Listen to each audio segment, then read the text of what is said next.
Welcome to the Podverse and to all the people sleeping in the cloud. Welcome to the Blacklog, where we talk black about TV, film, music, and sometimes we eat licorice, talk shit, drink coffee, a lot of things. But we really digress. My name is Rod. I want to say hello to my co-host, Ryan. He may be on my left, or maybe he's on my right. I only got two choices, so shit. I can only be right or wrong. What's happening? What's happening? What's up? What's up? Let's go. You tell me what's happening. There is. You know what? There's nothing, man. Just been cold and ice and snowy, and that's all I got. Ghost appear and fade away. Waiting to find out. I am waiting to find out who the Saints coach will be at some point in time. But other than that, no. Man. I Yeah, got nothing. I think we all kind of waiting for that. I Yeah. sent you a little thing about 2017 was an amazing year for the Saints after the It recovery. was. And I look at it back, it's like, oh my God.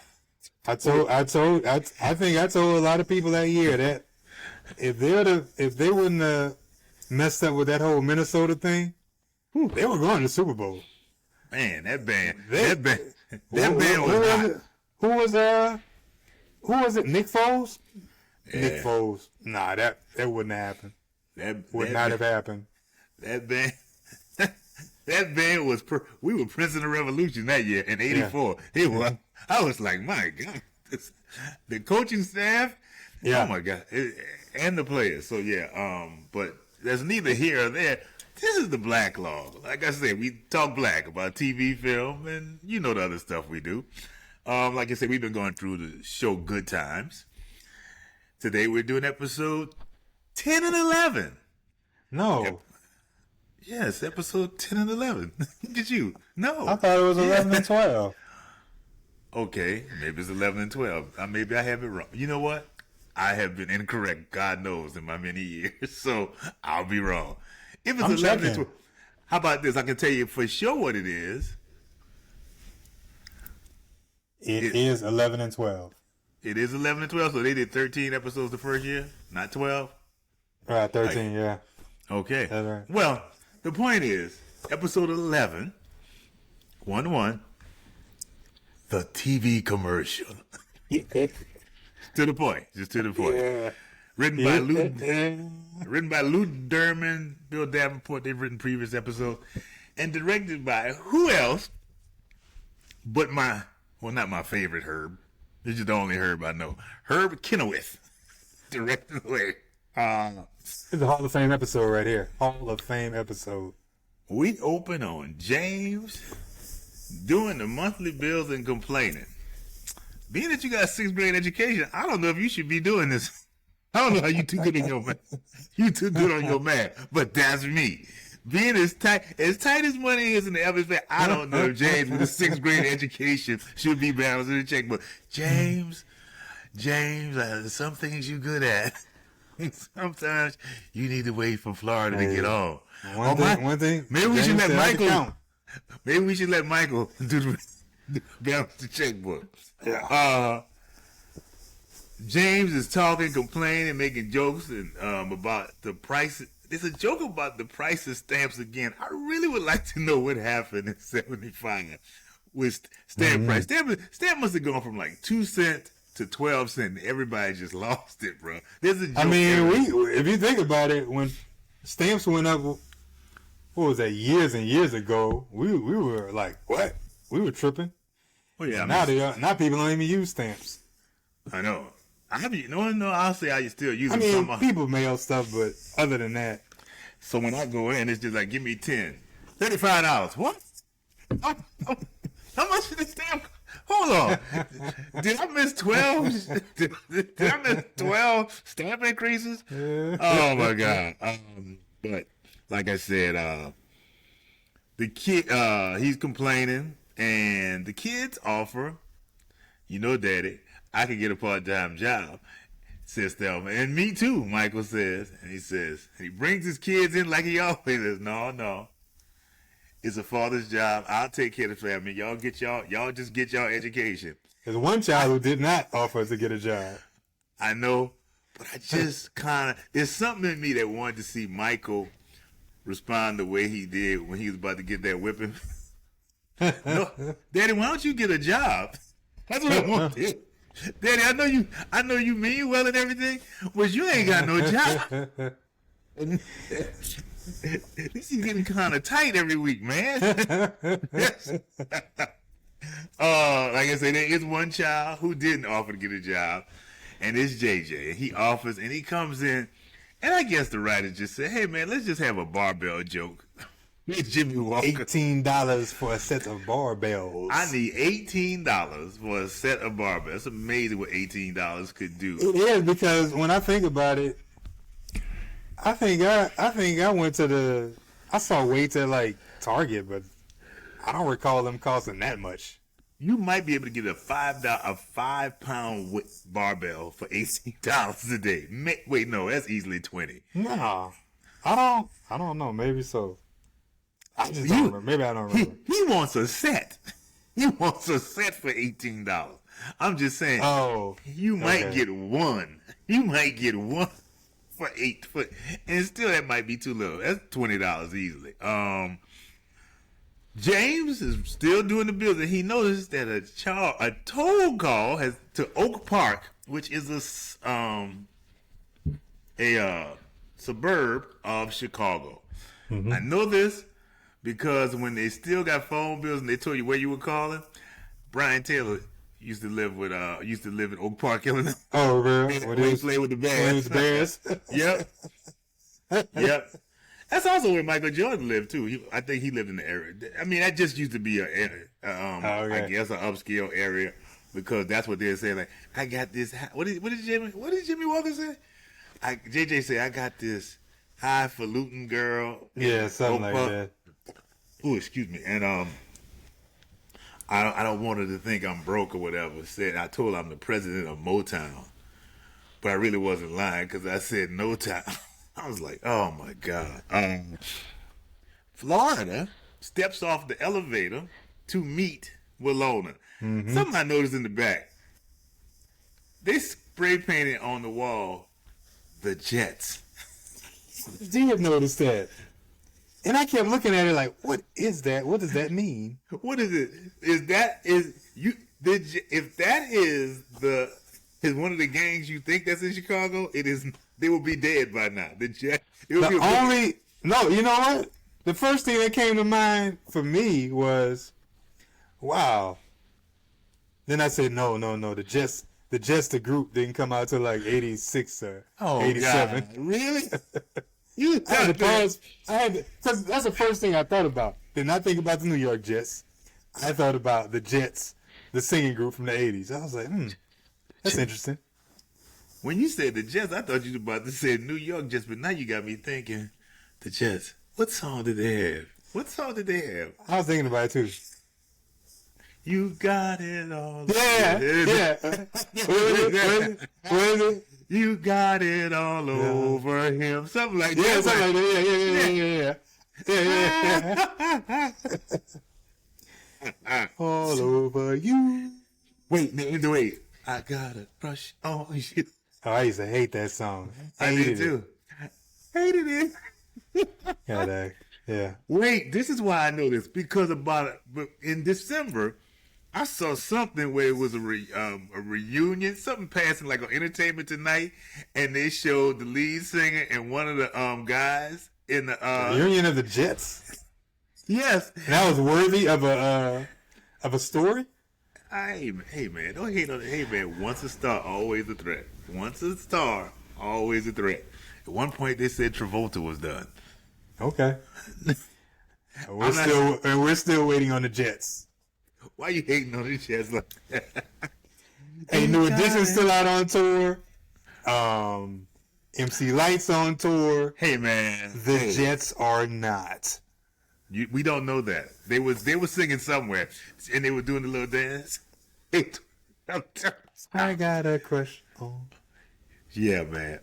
The point is, that's called a digression. Florida stepped off the elevator She sees Walona.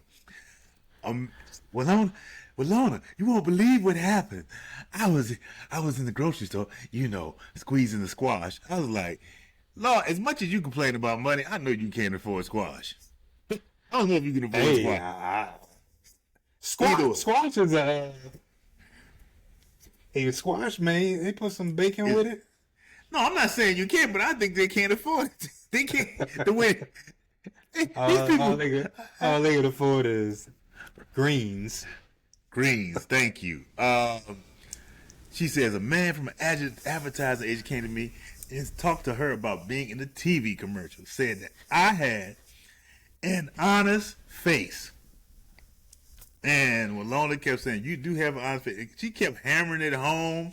I got an honest face. And she said, I get it. I get you, Walona. I got an honest face. I get it. She was kind of warm about that. The Florida was kind of warm about that.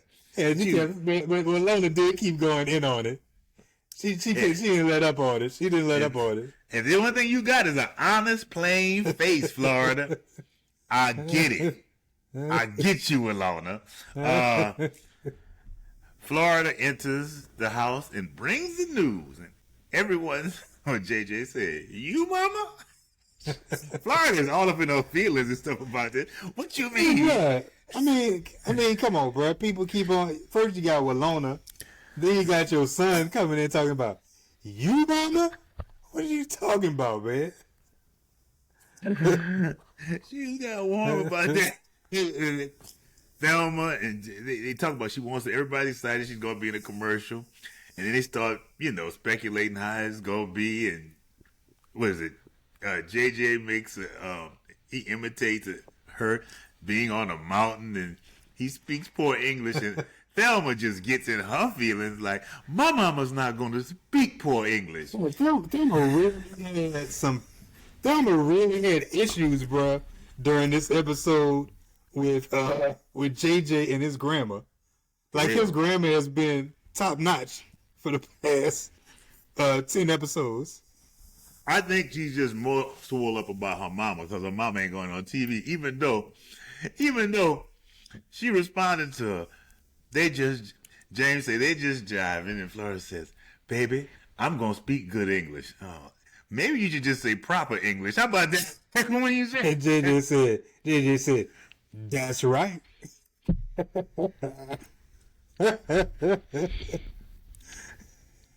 And quite honestly, grammar-wise, that's right. It's okay. It's just the way he enunciates it. That's right. That's like, JJ was pushing it a lot for the Shagu moments throughout this episode. It was almost like he was crossing that barrier. He had a lot of little short clips I was thinking about for a long time. I got a Shagu moment, but it might not be what you think it is. But they all start going into stories of fortune and fame, and JJ talking about, I'm going to have a Cadillac, and I'm going to go pick up my food stamps. And then James said, I don't know about all this. You might start getting big and be a Grauman Chinese. I was like, damn, that's like, did I miss something? Hey, man, when you start dreaming, bro, you go to some faraway places, bro. Bruh, we talk about might be in a commercial for $100. No, $100 too. $100. And he said, I don't know if I won't be standing around walking your French poodles. And she said that whole thing about, of course not, James. You'll be at home with my Siamese cats. Can I say, I hated that line delivery in 1975, and I hate it now. And every time she goes, stop. I hate it when she does that fake British accent. It does not work for me. Just believe me on this. Now, Florida, you know what good Florida is at? Florida, when she's sarcastic, she is top-notch comedy. But boy, when you be at home with my Siamese cat. Oh my God. And I just want to know on the other side of the camera, who is telling you, go ahead, Esther. That's funny. It's not. Somebody should say this is not funny. Somebody. You mentioned it earlier about the $100. Thelma was real excited, bruh. Oh, man. That whole family, Thelma said, you could at least get $100. And it was like, $100? Man. But I must admit, I don't know what $100 can get you in 1974, man. It get you a lot. It get you in 70. But don't get me wrong, I know it gets you a lot, but to be that excited, guess what? It can pay the rent for an apartment in the projects. Clearly, minus $4. Oh yeah. As we found out early on. But Thelma, I want to tell Thelma, you may need to look into another profession. This whole acting thing. It might not work out for you. Oh yeah, Thelma. Oh, the brown cow. Wait, you get to that? You get to that yet? The brown cow. Well, that was in the good English when the whole thing about English and grammar. Speckled spots. Yes. That was. She held that song too, man. She held the brown cow.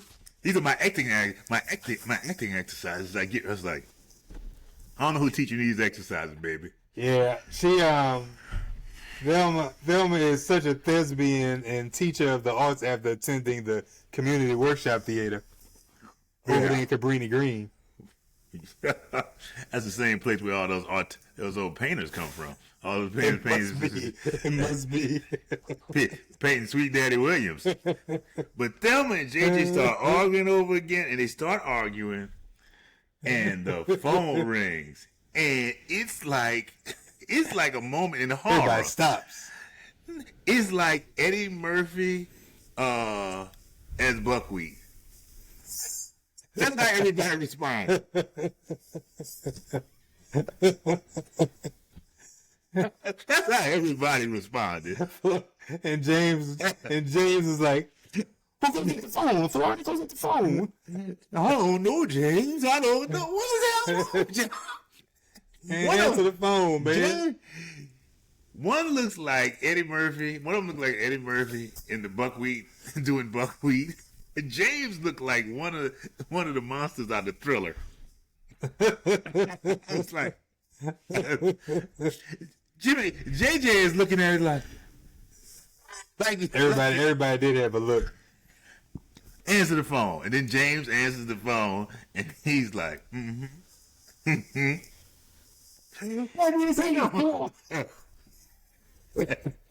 What was him?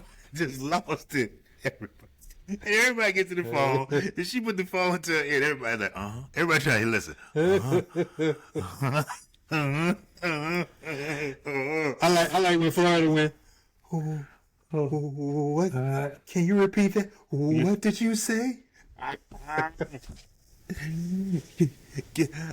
it's like she hangs up. Well, what do you say? What do you say?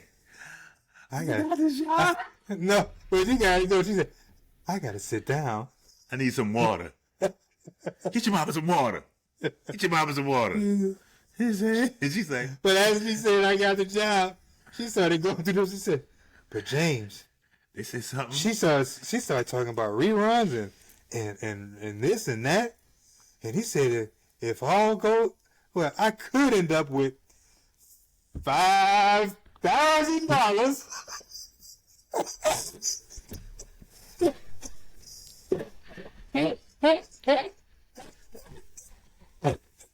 I was like, oh, I'm going dizzy right now.